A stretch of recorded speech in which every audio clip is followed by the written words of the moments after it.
அன்பார்ந்தவர்களே, இன்று நாம் லாசலட் அன்னையை பற்றி சிந்தனை செய்வோம்.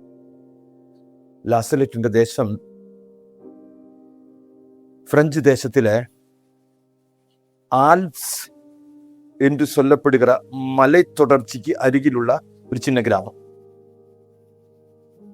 இந்த மலைப்பகுதியில் வாழ்ந்து கொண்டிருந்த ரெண்டு குழந்தைகளுக்கு மேக்சிமிலியன், மிலானி என்று சொல்லப்படுகிற 2 பேருக்கு பரிசுத்த மாதா காட்சி தந்தார்.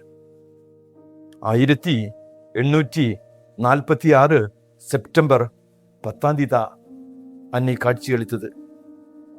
இந்த விஷனுக்கு, இந்த தரிசனத்துக்கு ஒரு வித்தியாசமான தரிசனமாக இருந்தது.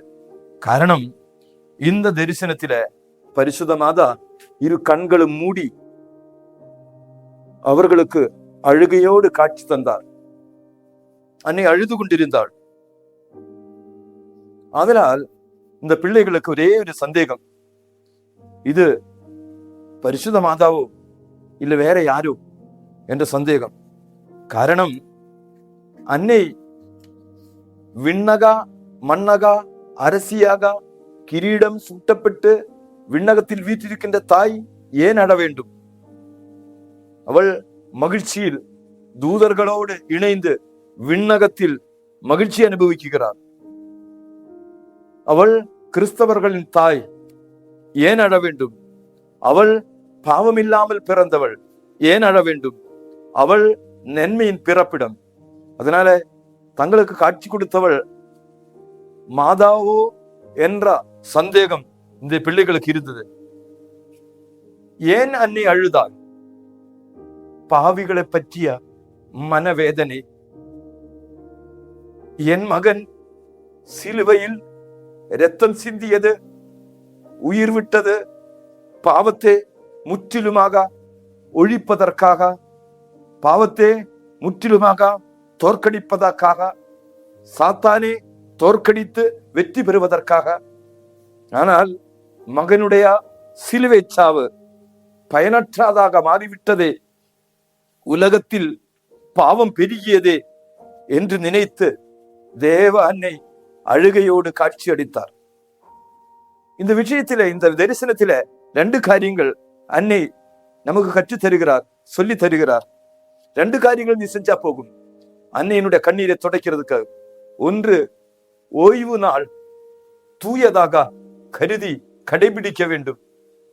ஞாயிற்றுக்கிழமைகளை புனித நாளாக அனுசரித்து தெய்வீக பலிபீடத்தோடு இறைவார்த்தையோடு இணைந்து பயணிக்கும் பொழுது மிச்சம் 6 நாட்கள் புனித நாட்களாக மாறும். 7வது நாள்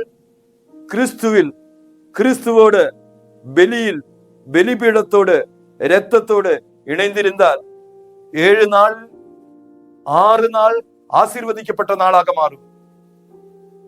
ஆதலால் ஓய்வு நாள் கடைபிடித்து நல்ல கத்தோலிக்கனாக மாறும் பொழுது அன்னையின் கண்ணீரை துடைக்க குடும்பம் ஆசீர்வதிக்கப்பட்ட குடும்பமாக மாற உன்னால முடியும். 2வது, அன்னை இந்த தரிசனம் வழியாக உலகத்திற்கு உணர்த்துகின்ற காரியம் இதுவென்று கேட்டார்.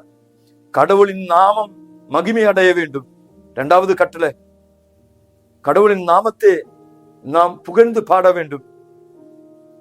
இந்த கட்டளை கேட்டார் போல இயேசு கிறிஸ்துவின் நாமத்தை, கடவுளின் தூய நாமத்தை நாம் மகிமைப்படுத்தி வாழும் பொழுது, தூய நாமத்தை தவறான காரியங்களுக்காக பயன்படுத்தாமல் இருக்கும் பொழுது, தூய நாமத்தை புகழ்ந்து பாடும் பொழுது அன்னையின் கண்களில் இருந்து கீழே விழுகின்ற கண்ணீர் நமக்கு துடைக்க முடியும்.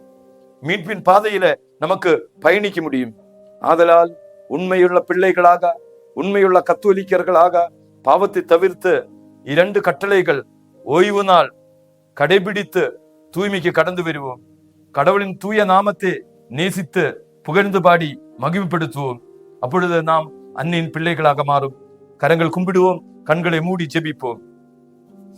இரக்கம் நிறைந்த இயேசுவே, பரிசுத்த ஆவியாம் இறைவனே, எங்கள் நெஞ்சுக்குள்ள பெற்றுக்கொண்டு நிரந்தரம் உன் திருசந்நிதியில எங்கள் இதயத்தையும் அகில உலக திருச்சபையும் அர்ப்பணிக்கின்றேன்.